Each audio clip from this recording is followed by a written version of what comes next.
कोकणातील प्रत्येक अपडेट जाणून घेण्यासाठी आजच माझे कोकणच्या सोशल मीडिया प्लॅटफॉर्मला लाईक, फॉलो आणि सबस्क्राइब करा। नमस्कार, मी दुर्वा कांबळी। माझे कोकणच्या बातमीपत्रात तुमचं स्वागत। पाहुयात महत्त्वाच्या घडामोडी। सर्वत्र श्रीकृष्ण जन्मोत्सव सोहळा पारंपरिक पद्धतीने पडला पार। रात्री पाळणा गात कृष्ण जन्माचा आनंदोत्सव साजरा। वैगोवा महामार्गावरील खड्डे लवकरात लवकर भरणार। आधुनिक तंत्रज्ञानाचा प्रभावी वापर करण्यास सुरुवात। मुख्यमंत्री शिंदे यांची माहिती। शिवरायांचा पुतळा कोसळणं ही घटना दुर्दैवी। वाऱ्याचा वेग जास्त असल्याने पुतळ्याचे नुकसान। पूर्णाकृती पुतळा पुन्हा उभारू। मुख्यमंत्री शिंदे यांची ग्वाही। रत्नागिरीत नर्सिंगच्या विद्यार्थिनीवर झालेले अत्याचार प्रकरण तापले।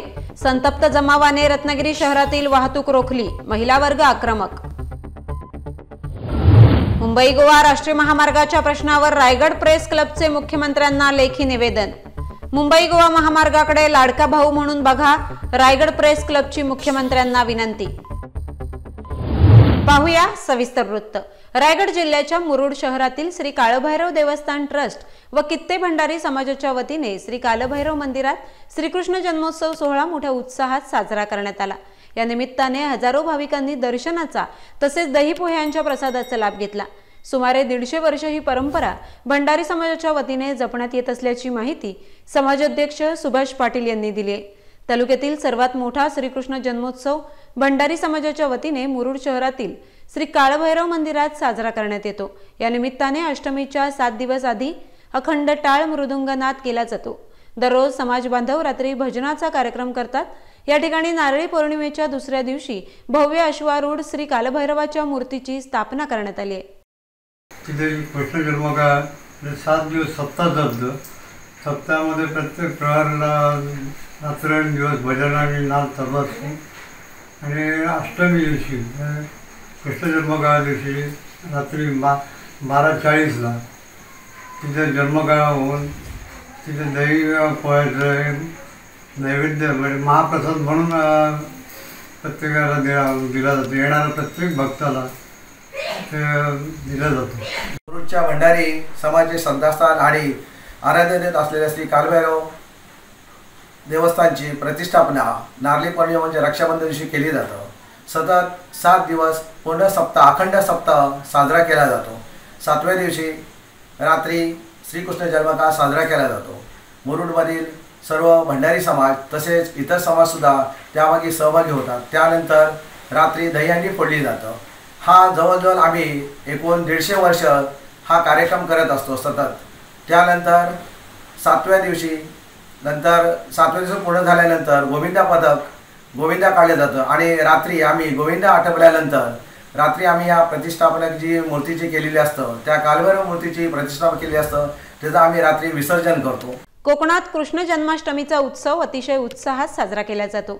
सार्वजनिक ठिकाणी जसा हा उत्सव साजरा केला जातो तसाच रत्नागिरीतील ग्रामीण भागात घरी देखील कृष्ण जन्माष्टमी साजरी केली जाते, तीही अगदी परंपरागत। रात्री 12 नंतर या उत्सवाला खऱ्या अर्थाने सुरुवात होते। कृष्णाच्या मूर्तीची विधिवत पूजा केली जाते। त्यानंतर अभिषेक करून पाळण्यात विराजमान केली जाते आणि पाळणा गायला जातो। यावेळी कृष्ण जन्माचा आनंदोत्सव साजरा केला जातो। तर टाळ मृदुंगाच्या तालावर बाळगोपाळ फेर धरून नाचतात। गेल्या अनेक वर्षांपासूनची ही परंपरा कोकणात जपली जाते, तीही अगदी पारंपरिक पद्धतीने।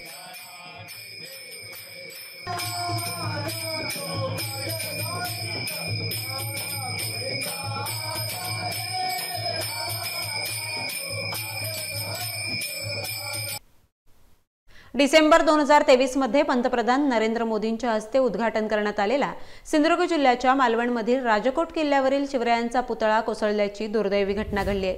वाऱ्याचा वेग ताशी 45 किलोमीटर असल्याने पुतळ्याचं नुकसान झालं। मात्र शिवरायांचा पुतळा कोसळणं ही घटना दुर्दैवी असल्याचं मुख्यमंत्री एकनाथ शिंदे म्हणालेत। छत्रपती शिवाजी महाराजांचा पूर्णाकृती पुतळा पुन्हा उभारू असं आश्वासन देखील त्यांनी दिलंय। फक्त एवढंच सांगतो, झालेली घटना अतिशय दुर्दैवी आहे। छत्रपती शिवाजी महाराज यांचं महाराष्ट्राचं आराध्य दैवत आहे आणि ज्या पुतळ्याचं लोकार्पण आदरणीय प्रधानमंत्री मोदीजींनी केलं होतं तो पुतळा त्या कार्यक्रमाला आम्ही होतो। छत्रपती शिवाजी महाराज ही आमची अस्मिता आहे आणि हा पुतळा जो आहे हा नेव्हीने उभारला होता। त्याचं कंप्लीट डिझाईन नेव्हीने तयार केलं होतं आणि मी कलेक्टरशी बोलल्यानंतर त्यांनी मला सांगितलं 45 किलोमीटर पर आवर अशा प्रकारचा वारा, सुसाट्याचा वारा जो ओघ होता आणि त्या याच्यामध्ये पुतळ्याचं नुकसान झालेलं आहे.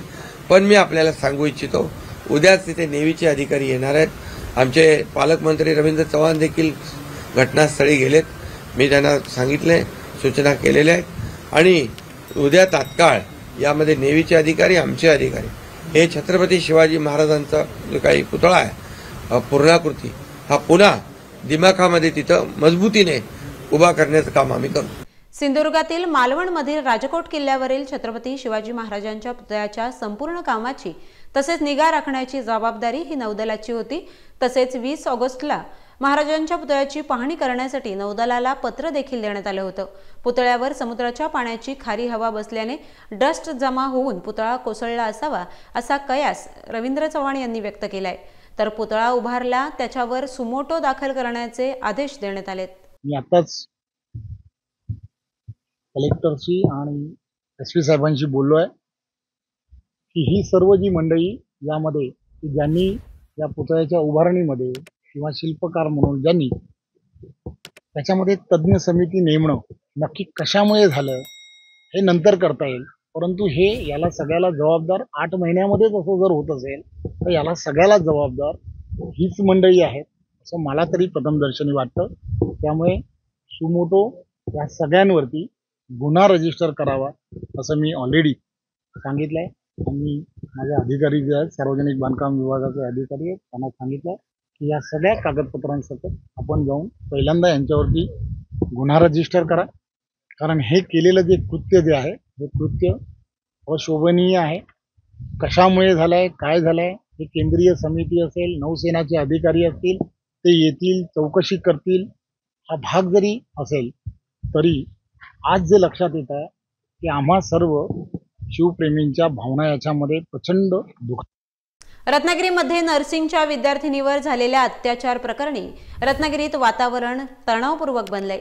जोपर्यंत आरोपी पकडला जात नाही तोपर्यंत मागे हटणार नाही अशी भूमिका संतप्त जमावाने घेतली आहे.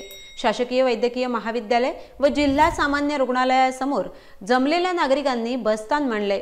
पोलीस प्रशासन हाय हाय अशा घोषणा देत जयस्तंभाकडे जाणारी तसेच मारुती मंदिरकडे जाणाऱ्या दोन्ही बाजूची वाहतूक अडवून ठेवण्यात आली होती.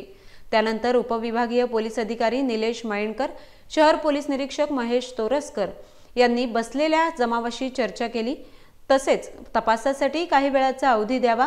मुलीने दिलेल्या जबाबानुसार वर्णनानुसार आरोपी विरुद्ध गुन्हा दाखल करण्यात आलाय. काही सीसीटीव्ही फुटेज हातात आली असून तपासाच्या दृष्टीने उपयोगी ठरणार आहेत. त्यामुळे लवकरच आरोपी पकडला जाईल असं सांगून त्यांची मनधरणी करण्यात आली. यानंतर पोलिसांनी केलेल्या मध्यस्थीनंतर शहरातील वाहतूक पूर्ववत करण्यात आली. काल राज्याचे मुख्यमंत्री एकनाथ शिंदे यांनी मुंबई गोवा महामार्गाची पाहणी केली. रस्त्याचे काम लवकरात लवकर पूर्ण होण्यासाठी तसेच खड्ड्यांवर कायमस्वरूपी उपाययोजना करण्यासाठी आधुनिक तंत्रज्ञानाचा प्रभावी वापर करण्यास सुरुवात केली असून पहिली टेक्नॉलॉजी M16 RFC आणि लिओ पॉलिमर पद्धत, दुसरी रॅपिडेक्स हार्डनर M60 पद्धत आणि तिसरी DLC पद्धत या 3 आधुनिक पद्धतींनी रस्त्यांवरील खड्डे भरण्याचं काम सुरू आहे अशी माहिती मुख्यमंत्री शिंदे यांनी पाहणी दरम्यान दिली आहे. त्याचप्रमाणे ब्रिक्स कास्ट M60 या पद्धतीचाही देखील उपयोग करण्यात येणार असून या माध्यमातून मुंबई गोवा महामार्ग खड्डेमुक्त करण्याचा तसेच उर्वरित काम लवकरात लवकर पूर्ण करण्याचा आमचा प्रयत्न आहे. यासाठी संपूर्ण टीम काम करत असून राष्ट्रीय महामार्ग प्राधिकरणचे अधिकारी, सार्वजनिक बांधकाम विभागाचे अधिकारी यांच्या सहकार्याने कुठल्या पद्धतीने कुठे काम करायचे हे आपापसातील समन्वयाने नियोजनपूर्वक काम सुरू असल्याचं देखील शिंदे म्हणालेत. हा गेल्या अनेक वर्षापासून या ठिकाणी याचं काम चालू आहे आणि यामुळे कोकणवासियांना नाहक त्रास सहन करावा लागतो की गणपतीच्या अगोदर मॅक्झिमम या ठिकाणी ही दुरुस्ती झाली पाहिजे. यासाठी डे नाईट वॉर फुटिंगवर ही सगळी टीम काम करेल. त्याला प्रायव्हेट ज्या आणखी काही कंपन्या आहेत त्या देखील मदत करतायत. मोठ्या प्रमाणावर टीम वर्क म्हणून या ठिकाणी आम्ही ते करून या कोकणवासियांना कशी यामधून दिलासा द्यायचा, त्यांची गैरसोय दूर कशी करायची यासाठी प्रयत्नशील आहोत। यामध्ये मात्र जे कॉन्ट्रॅक्टर जे कॉन्ट्रॅक्ट घेऊन कामच केलं नाही, बायपासची कामं असतील, सबवेची कामं असतील, अंडरपासची कामं असतील, ती कामं सोडून दिली त्यांनी आणि ते बायपास न झाल्यामुळे ज्या लोकांचा मृत्यू झालेला आहे या मृत्यूला देखील तेच जबाबदार आहेत। आणि म्हणून मी सांगितलंय, फक्त टर्मिनेट करून चालणार नाही, ब्लॅकलिस्ट करून चालणार नाही, त्यांच्यावर FIR दाखल केला पाहिजे, गुन्हा दाखल केला पाहिजे, सदोष मनुष्यवधाचा गुन्हा दाखल केला पाहिजे आणि त्यांच्यावर कारवाई करून त्यांना जेलमध्ये टाकलं पाहिजे। तर खऱ्या अर्थाने इतरही कॉन्ट्रॅक्टर याची सबक घेतील आणि अशा प्रकारे काम घेऊन पळून जाणे, सोडून देणे, लोकांच्या जीवाशी खेळण्याचा प्रकार करणे हे थांबेल। राज्याचे मुख्यमंत्री एकनाथ शिंदे यांनी काल मुंबई गोवा राष्ट्रीय महामार्गाचा पाहणी दौरा केला। महामार्गाच्या दुरावस्थेबाबत रायगड प्रेस क्लबच्या वतीने सातत्याने आंदोलन करण्यात येत आहे। प्रशासन व मंत्रालय स्तरावर अनेक निवेदनं दिली गेली आहेत। मुख्यमंत्री एकनाथ शिंदे यांची भेट घेऊन रायगड प्रेस क्लबच्या वतीने पदाधिकारी आणि पत्रकार यांच्यामार्फत लेखी निवेदन देण्यात आले।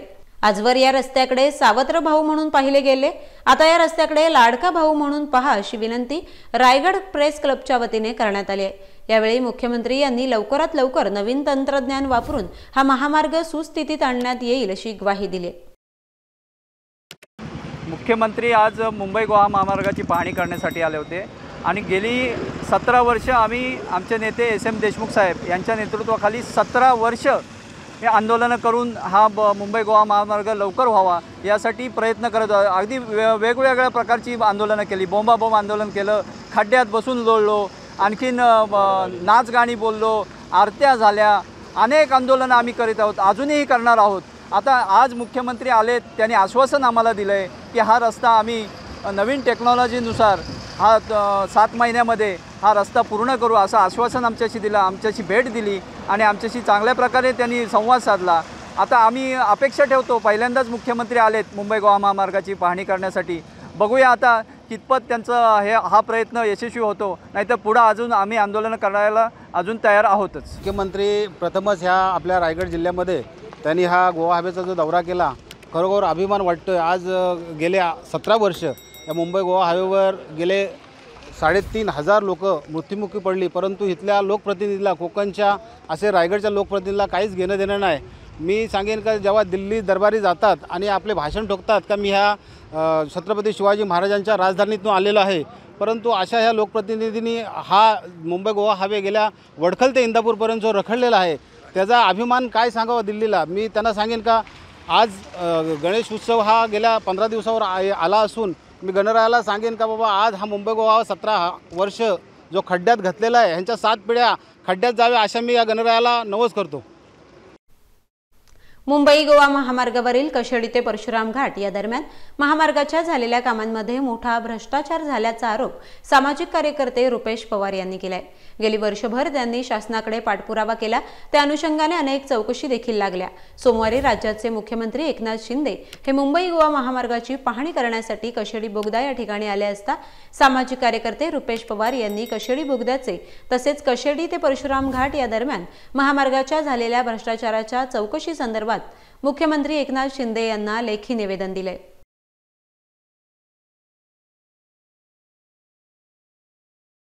राष्ट्रवादी काँग्रेसच्या अजित पवार गटाने खालापूर पोलीस स्टेशनवर काढलेल्या निषेध मोर्चात पंतप्रधान नरेंद्र मोदी आणि गृहमंत्री अमित शहा यांच्या विरोधात जोरदार घोषणाबाजी केल्याने खालापुरातील भाजपा आक्रमक झाली असून राष्ट्रवादी काँग्रेसचा निषेध व्यक्त करण्यात आलाय। राष्ट्रवादी अजित पवार गट हा महायुतीत सामील झाला असला तरी कार्यकर्त्यांना हे पटलं नसल्याचं पाहायला मिळतंय। काल झालेल्या राष्ट्रवादीच्या आंदोलनात भाजपाचा काहीही संबंध नसताना देखील राष्ट्रवादीच्या एका प्रतिष्ठित पदाधिकाऱ्याने पंतप्रधान नरेंद्र मोदी आणि गृहमंत्री अमित शहा यांच्या विरोधात घोषणा दिल्यात। याचा निषेध म्हणून भाजपने पत्रकार परिषद घेत याला जोरदार प्रत्युत्तर दिलं असून महायुती टिकवायची असेल तर अशी बेताल वक्तव्य करणं बंद करा, अन्यथा आम्हाला देखील जशास तसे उत्तर देता येईल असा इशारा देखील यावेळी त्यांनी दिलाय। एक जबाबदार पदाधिकारी, एक जबाबदार नेता तुमचा अशा प्रकारे वक्तव्य करतो।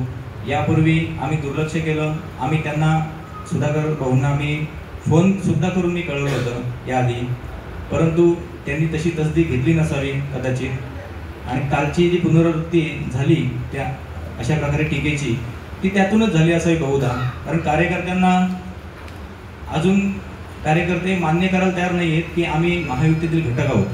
अजित पवार गटातील कार्यकर्ते महायुतीतील घटक आहेत हे मान्य करायला तयार नाही आहेत आणि त्याच्यामुळे हे घडतंय. या खालापूर तालुक्यातली मंडळी जी काय भारताचे पंतप्रधान आदरणीय मोदीजी आणि अमितजी शहा यांच्याबद्दल अनुद्गार जे काढताय त्यांचा या ठिकाणी भारतीय जनता पार्टीच्या वतीनं मी तीव्र निषेध करतोय.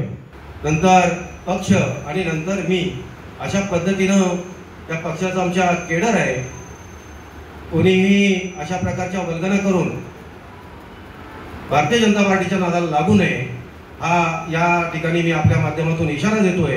आणि जर अशा प्रकारच्या वल्गना केल्या तर भविष्यात निश्चितपणे त्याच्या होणाऱ्या परिणामास आपणच सामोरं जाल.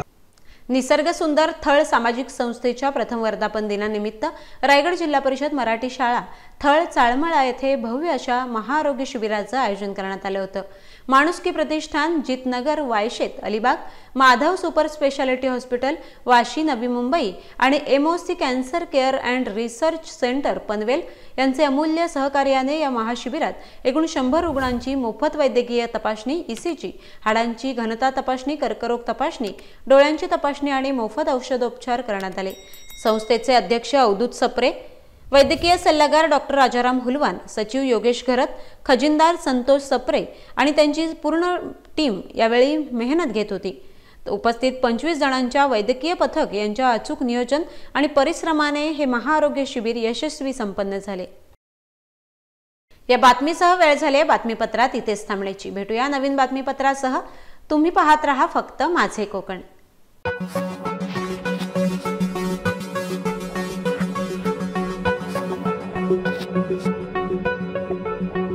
Thank you.